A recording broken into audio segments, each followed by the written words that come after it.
Hi,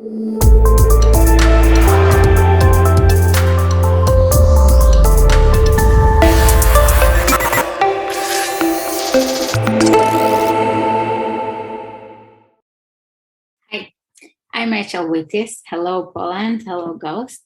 I'm very excited to be here today. And today we're going to talk about Doctor in the Loop, how we can use interactive machine learning in the healthcare domain. So a little bit about myself. I finished my master's in the Bar-Ilan University in Israel in NLP. And then for 3 years, I worked as an NLP data scientist in Zebra Medical, a healthcare startup in Israel. And what I understood during this time is that it's very important for us as machine learning researchers and data scientists to understand how doctors think and what's important to them. But this took some time, and the beginning was rough. This is my first project that I got in Zebra in 2018. And the idea is this.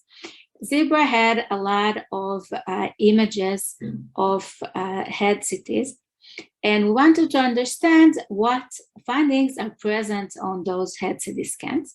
And we wanted to understand this using the radiology report that comes with the head CT.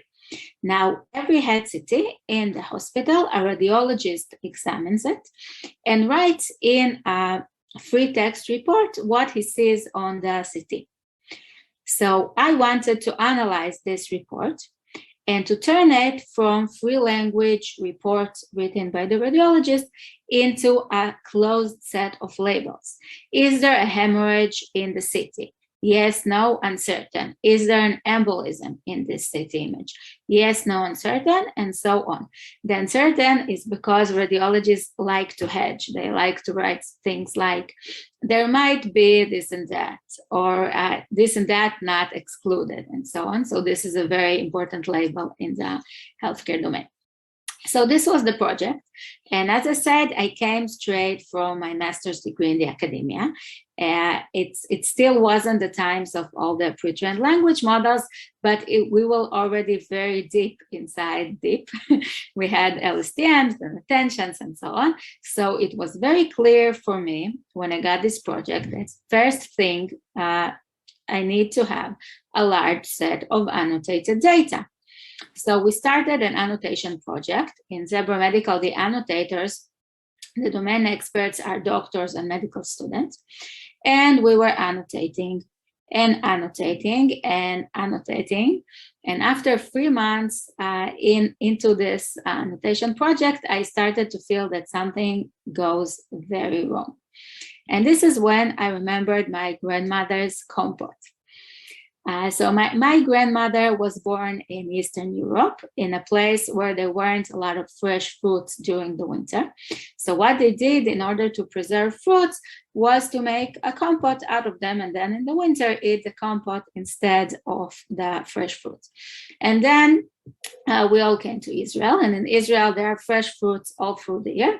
So in the winter we went to the supermarket, we bought a bunch of fresh fruits, and then my grandmother made a compote out of them, because this is what you do with fruits, right? You make a compote.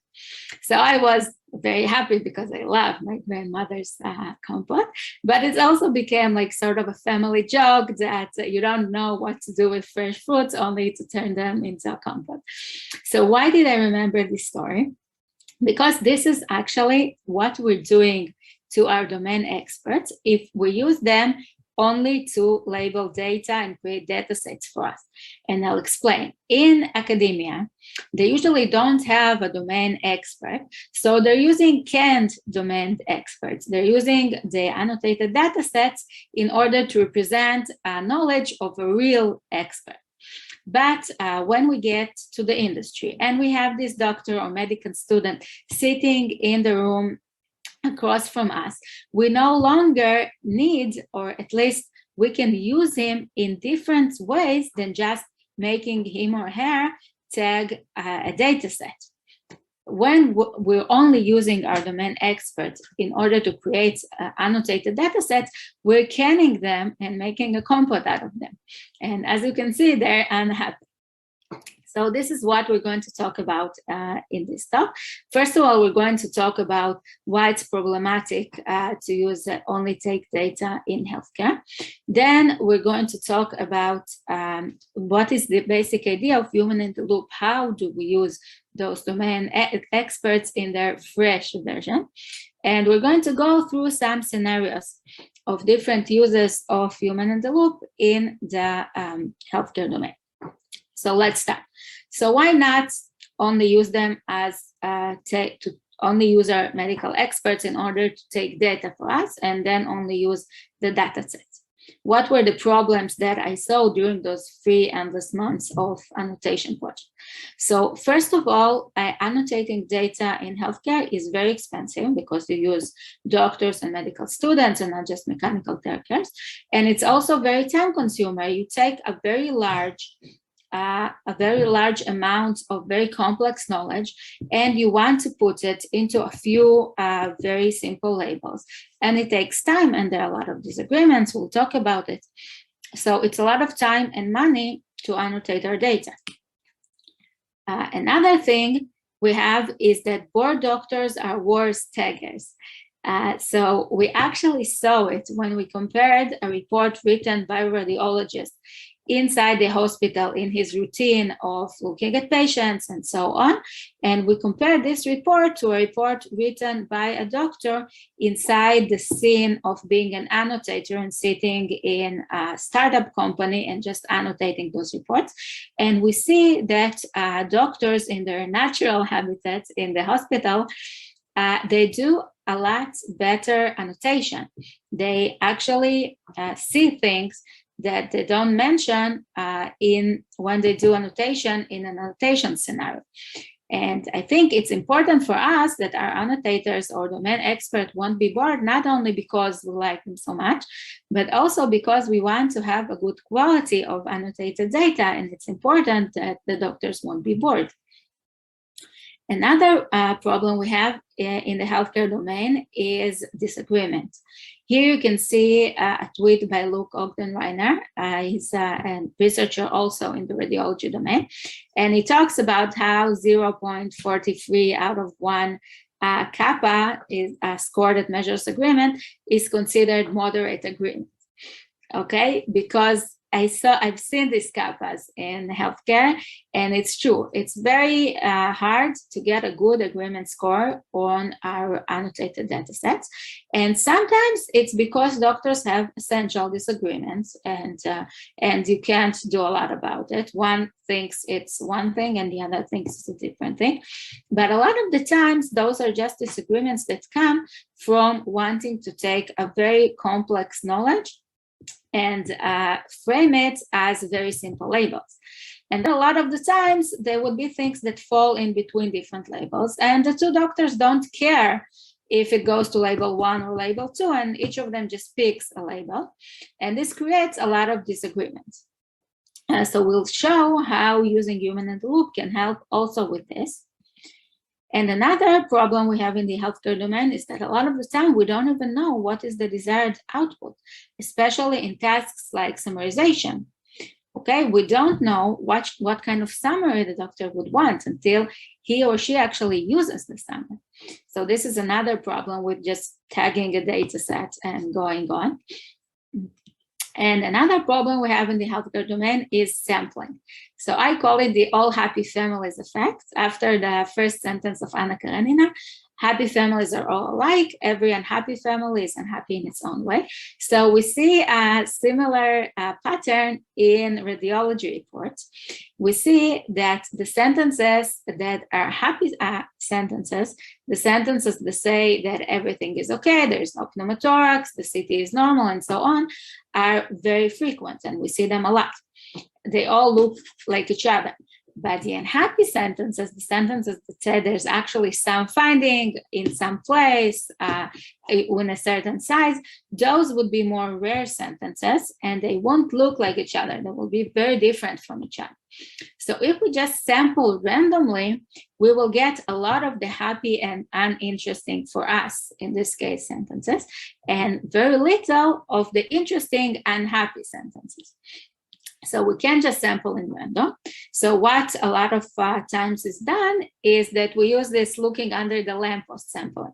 We take the domain expert and she tells us, okay, these are the interesting words or phrases to look for.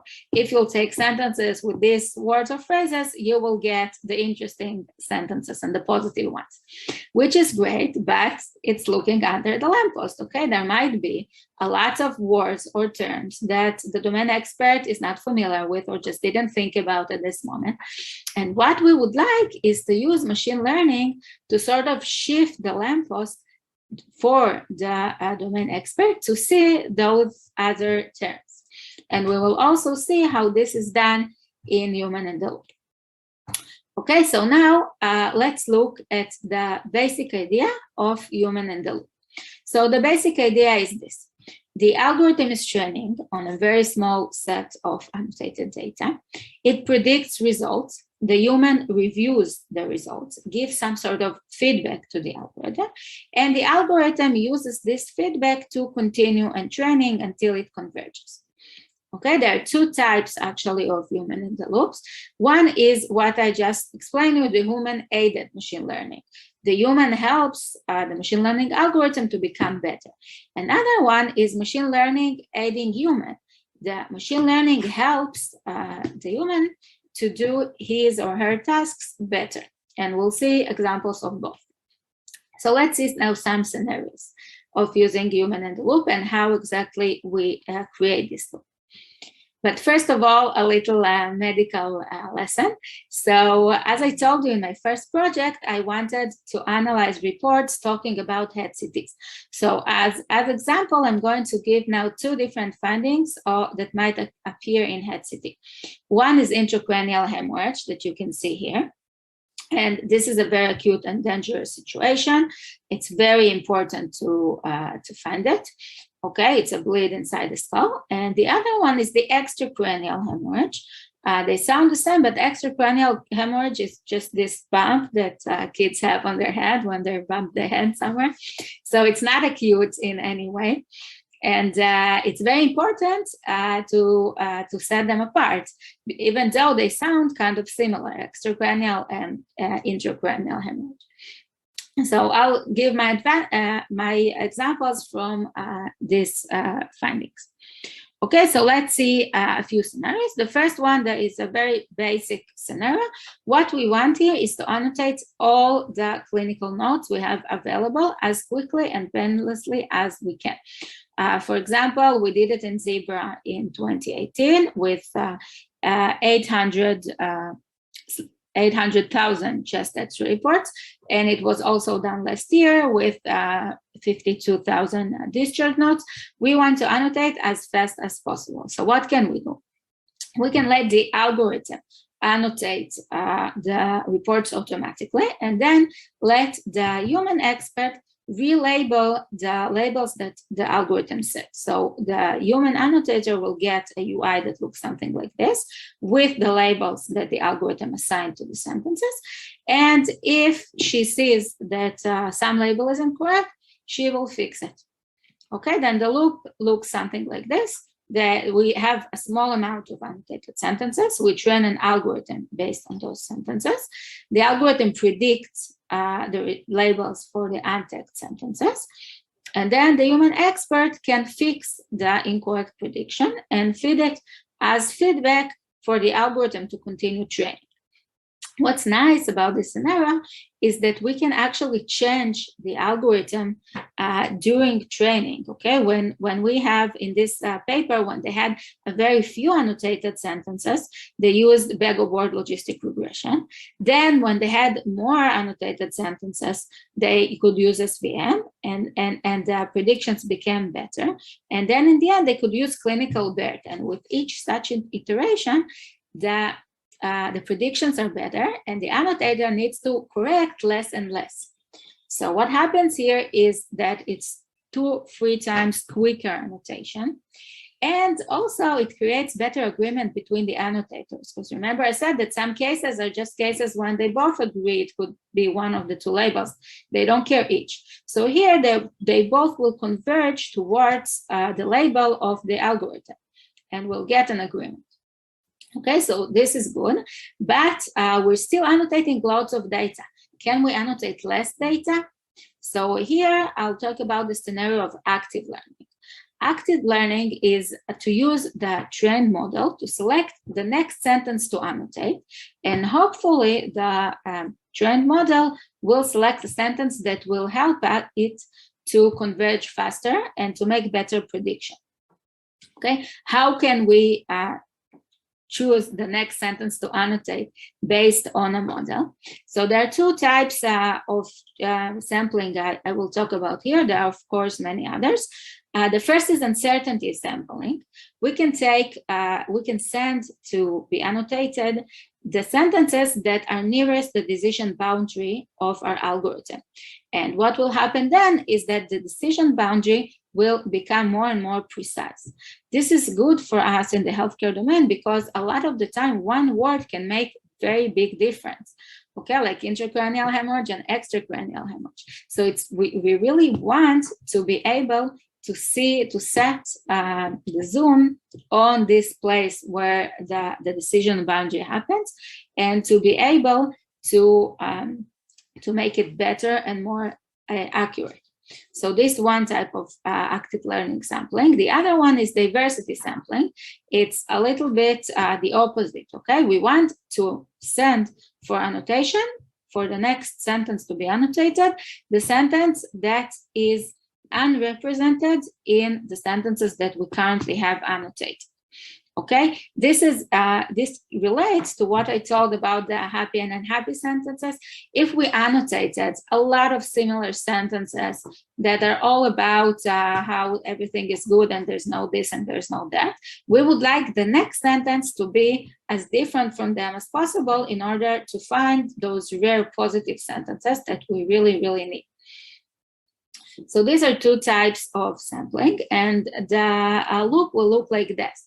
We have some annotated sentences, a small amount. We train an algorithm. Based on this algorithm, we can choose the next sentences to be sent to annotation. Our domain expert will annotate those sentences, and the annotated sentences will be sent to the algorithm to continue training. So now we have less examples to annotate, but it's still pretty boring for our annotator because from her point of view, she still has this UI where she receives sentences and needs to annotate them. She doesn't know where those sentences come from. So can we make it a little more interesting for the human annotator? What if we let the human choose the next example to annotate? So here we're talking about a scenario called adversarial sampling. Okay, the human annotator figures out what examples are different for the model, and then she can annotate them and send them to the algorithm. So here we have, this is a UI that this annotator can use. She can search for different words and see what is the predicted label for them. And she can look for ways to trick the model and find the places where the model is less good. And she can use her knowledge to do it, or medical knowledge. So we'll have a small annotated data set, we'll train an algorithm on it. Then the algorithm will predict all the labels, and then what the annotator does here is to search within these predicted labels and find the hard examples that the algorithm is still very bad at, and only annotate them. And then the algorithm can continue training and hopefully converge on these points. So now we have less examples to annotate, and it's interesting and challenging for the domain expert. And it's also knowledge driven, okay? The domain expert can use her knowledge in order to look for different examples and different things that the algorithm didn't still look at. Okay, but what doctors really, really like to do is to write rules. Okay, rules are very similar to how the data is also organized inside the doctor's mind after learning in medical school. So doctors a lot of time would prefer to just say their knowledge in a rule-based way. And also it might be very helpful for us because now there are a lot of algorithms that use a large amount of soft labels created from manually created rules with a small amount of gold labels that were actually humanly annotated. And you can pre-train your language model on the soft labels, and then you can fine-tune it on the gold labels and receive very good scores without wasting a lot of time and effort. So UI for writing rules might be something like this, as simple as writing regular expressions. For example, the doctor might write that if the word hematoma appears with the word scalp, then the label is negative. Okay, and she can also see here which sentences would actually this rule will apply. Okay, and then it looks something like this. Our domain expert writes these rules. We apply the rules to the data and get soft labels. We train the algorithm or pre-train it on those soft labels. And then the algorithm that will give feedback to the expert on places when there's inconsistency between the rules and prediction, and the expert can improve her rules. And so on, the loop will continue. So now we have huge amount of soft labels with small effort, and it's knowledge driven. Our expert is actually rewriting things that she knows. Okay, it's not just annotating one more example. But remember what we said about looking under the lamppost problem? Our expert is still only coming up with the rules of the thing that she knows. But what can we do in order to make her look at the blind spot that she is not aware to? So here we can use machine learning to make our domain experts write better rules. Okay, we can use all sorts of algorithms. We can use word embeddings. We can use medical lexicons like UMLS. We can use Levenstein distance, and we can create a system that gives our doctors suggestions of how to write the rules better. For example, okay, our domain expert can write if hematoma with scalp, then negative. And our algorithm will suggest, but maybe you want to add to hematoma these similar words like bleed, hemorrhage, or strep. Or this sentence you have here, here is a similar sentence. Please make sure that your rule also applies to it. Okay, give suggestions how to improve the rules. And then what we have is the algorithm suggesting improvements to the rules. The expert decides which suggestions to accept and which not, which goes as feedback to the algorithm to improve the term expansion and the suggestions. And the algorithm will suggest better and better ideas how to improve the rules. And the domain expert will improve her rules. Okay, so this is another loop that we have. This time the machine learning is aiding the domain expert instead of the opposite. And finally, what we can do is add those two things together. We can have our expert writing rules, and those rules becoming better and better using suggestions from machine learning. And on the same time, we can have the labels created by these rules feed into an algorithm that learns to do the task better and better. So these were a few scenarios of human in the loop. And now I want to talk about a few side benefits that we found out that happen when we use this technique. One thing we discovered is that we catch blind spots earlier, okay? When you have a scenario that a domain expert annotates a lot of data and then goes away for 2 months, and you train and retrain your algorithm, what happens a lot of times is that after 2 months, the domain expert comes back and said, oh, but there's this case and this case and this case, and there are all kinds of blind spots in your algorithms. So when we leave the expert in the loop, we find out these blind spots earlier, and we can fix them before we actually go to production. So this is one side benefit. Another one that I noticed is that this feedback loop increases the trust between doctors and machine learning. We talk about it a lot in our domain, how to make doctors trust machine learning. So what happens during using a human in the loop is that the doctor gives feedback to machine learning, and machine learning gives feedback to the doctor, and this interaction between them creates trust. So let's sum up. Why use human in the loop annotation? First of all, to reduce cost and time of annotation, to better exploit the knowledge of our clinical expert or other domain experts, to improve the agreement between them, and also to increase the human-machine synergy and trust. So I call all of you out there, please release your expert from the comfort zone. Thank you very much. These are all the papers that I covered during this talk. You can contact me in email or in LinkedIn. Thank you. Thank you, Rachel. It was really an interesting talk. We have 3 questions from the audience. Hi. Hi. The first question we have is what one should do if he or she has an idea supported by a medicine doctor to make some AI application in medicine, which is not implemented by others yet? Wow, good question. So this is more of a business question and less of an algorithmic one.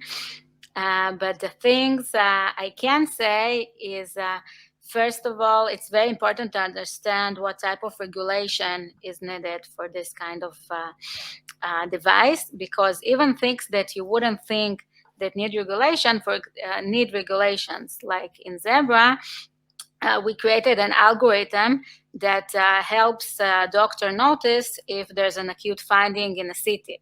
So it's not a medication, it's not a treatment, but we still had to get FDA approval for this, which was very complicated. So this is the first thing I would find out.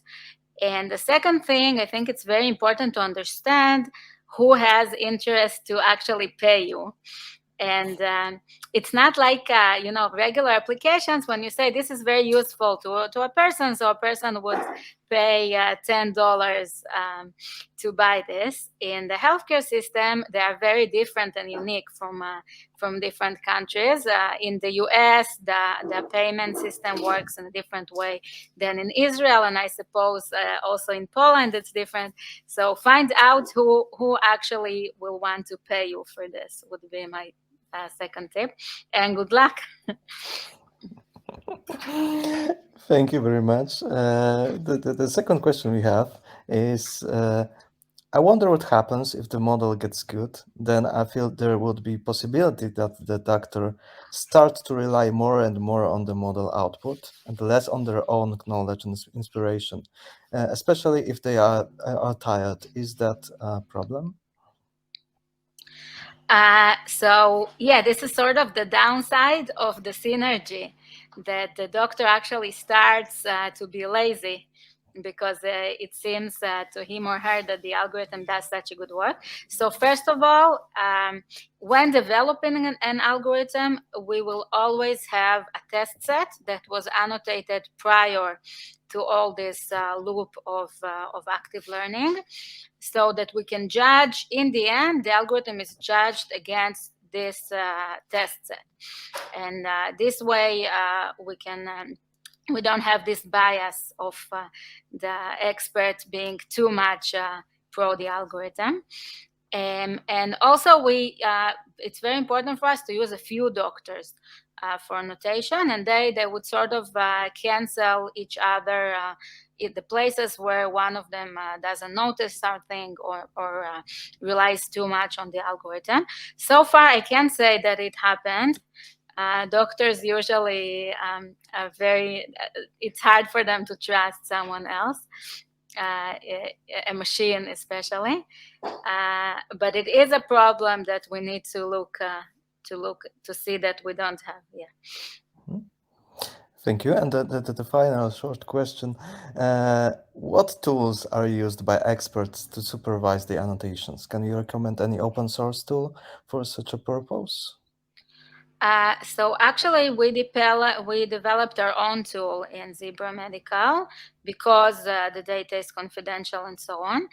I do know that people are using Snorkel. I covered the Snorkel paper very shortly, and I know they have an open source system that people are using. So Snorkel, it's like the thing you use to dive. Okay, so thank you very much one more time, and we are out of time now. So thank you all for being with us during that session, and I hope that you will spend a great time during the subsequent sessions today and the next day. So have a good day. Thank you. Thank you very much.